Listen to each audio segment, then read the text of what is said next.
this is a six-month-old child who haven't had the chance nor the opportunity to live. Her mother never seemed allowed to see what she would become. I feel like crying right about that, but I just can't. I just can't because I got to be strong for my baby.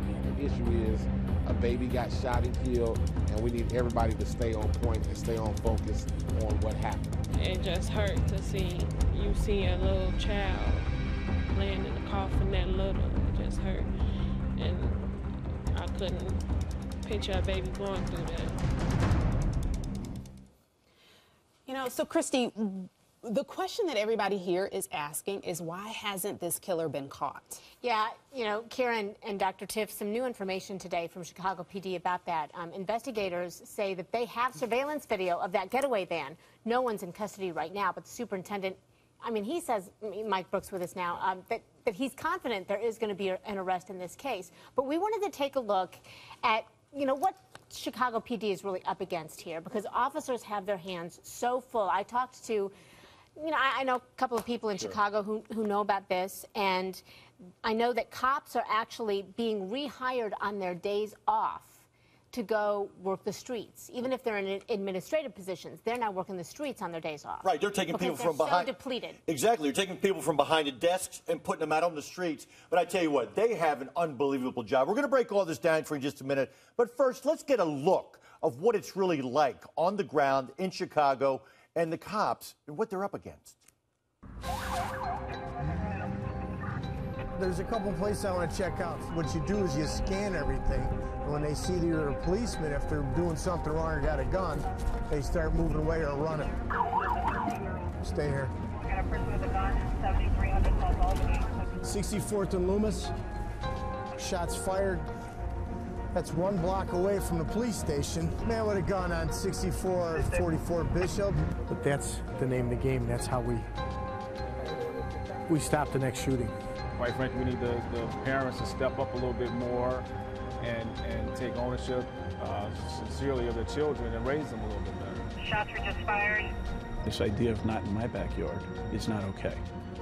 We have to make the entire city safe.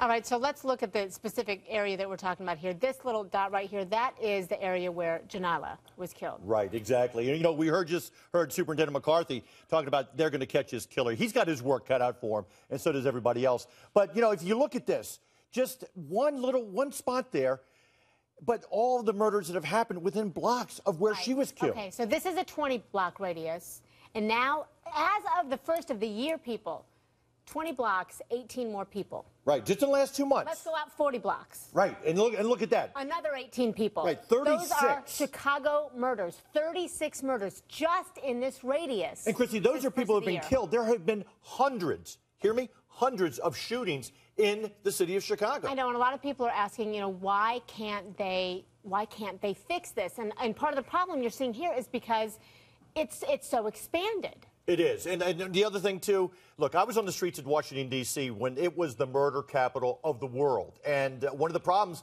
after a shooting, you go door to door, do a neighborhood canvass. Nobody wants to talk to you. Nobody's talking because they are afraid for their own lives, Christy. And certainly when they pull over somebody that they're suspicious of, they don't talk to them either. When I was talking to some folks in Chicago this morning, this is one of the things they were talking about.